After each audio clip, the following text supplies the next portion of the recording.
The wind howled through the desolate plains like a cry for mercy, rattling the old boards of the Cooper farmhouse.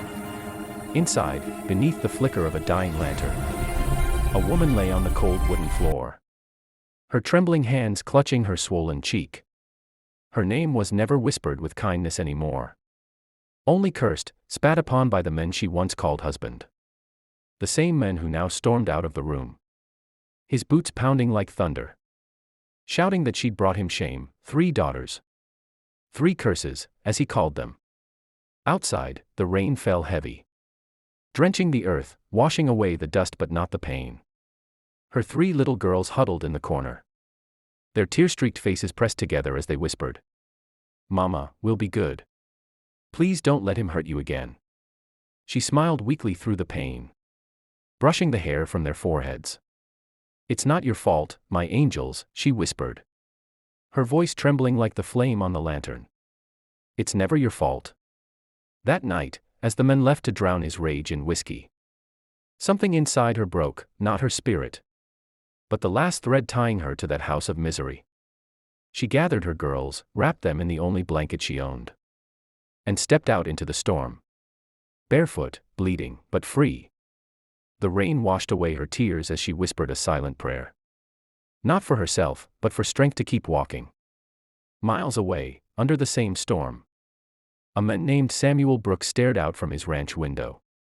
The rain blurred the outlines of his empty land, stretching for miles, quiet, lonely, lifeless. Samuel was a man shaped by solitude, the kind that settles into your bones after years of silence. His wife had died giving birth to their stillborn son 5 winters ago. And since then, he'd spoken more to the wind than to people. The land was his only companion now, vast, untamed, and mercilessly quiet. But that night, something made him saddle his horse. Maybe it was instinct, or the way the storm felt heavier than usual, like the world was crying for someone. He rode out, letting the rain soak him to the bone, his hat low over his brow. Then, through the mist, he saw them, 4 figures, small and shivering by the side of the dirt road. A woman and 3 little girls, clinging to each other like driftwood in a flood. He slowed his horse, his eyes narrowing under the lightning's flash. "You all right there, ma'am?" His voice was deep, rough like gravel, but not unkind. The woman hesitated, her lips trembling. "Please," she whispered, "we just need to rest a while. We'll move on soon." He could see her bruised face, the fear in her eyes, and the way she tried to hide it behind strength. "You're a long way from anywhere safe," he said quietly, dismounting. "You can't stay out here in this weather. You'll freeze before dawn." She shook her head stubbornly. "We can't go back. I'll find work. Somewhere." Her voice cracked. Samuel looked down at the shivering girls, their lips blue, their tiny arms wrapped around their mother's skirt. He exhaled deeply, something stirring in his chest, a feeling he hadn't felt in years. "You're coming with me," he said simply, pulling his coat from his shoulders and wrapping it around her. "No arguments. You and the girls are safe now." She blinked, unsure if she'd heard him right.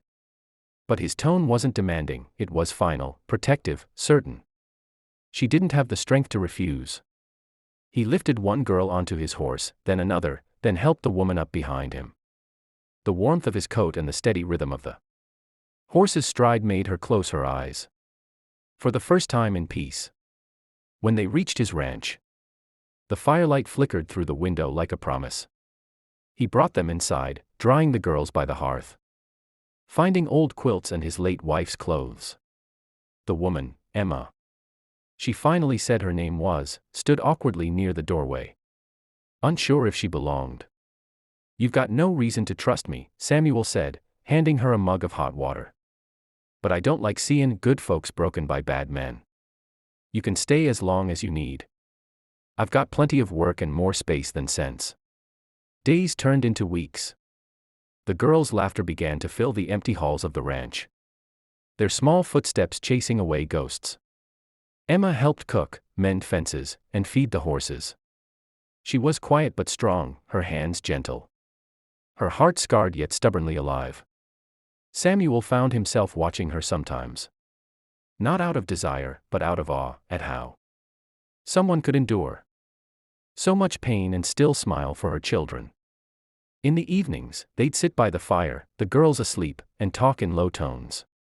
She told him how her husband used to say she'd ruined him by not giving him a son.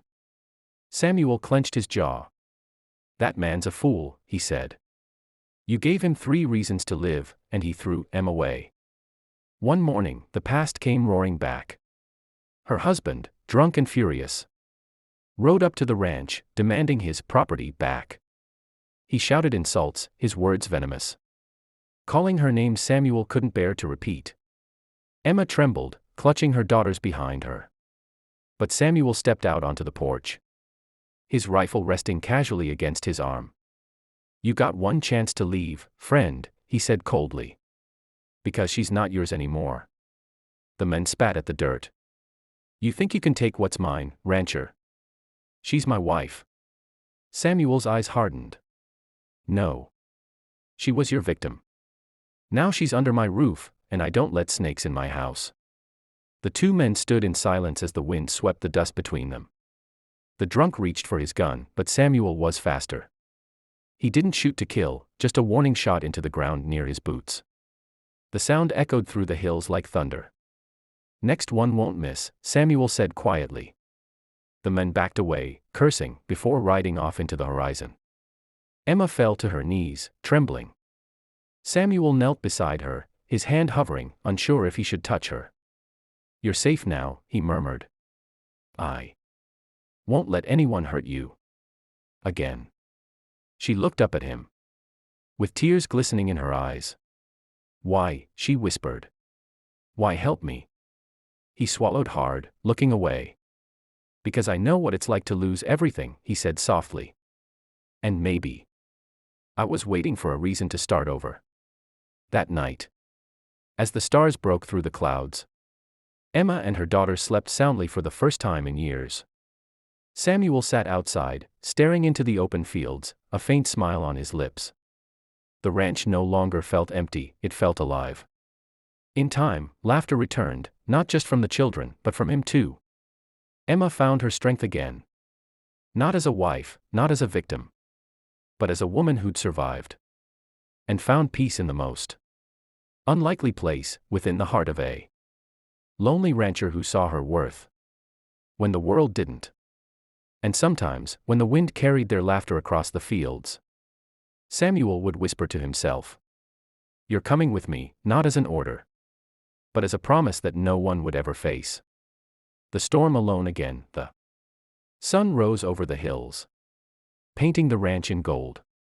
Emma stood on the porch, her daughters chasing butterflies in the meadow, their laughter echoing like music. Samuel watched from the stables, a quiet smile on his face. For the first time in years, the land felt alive again. Emma turned to him, gratitude softening her eyes. "You gave us a home," she whispered. He shook his head gently. "You gave this place a heartbeat." Days passed, and their bond deepened, not born of pity, but respect and quiet affection. One evening, as the stars appeared, Samuel took her hand. "You're safe now, Emma. You don't have to run anymore." Tears filled her eyes as she whispered, "I'm not running, I'm home." And in that moment, beneath the vast Texas sky, the lonely rancher and the broken mother found what neither thought they'd ever have. Again, a family.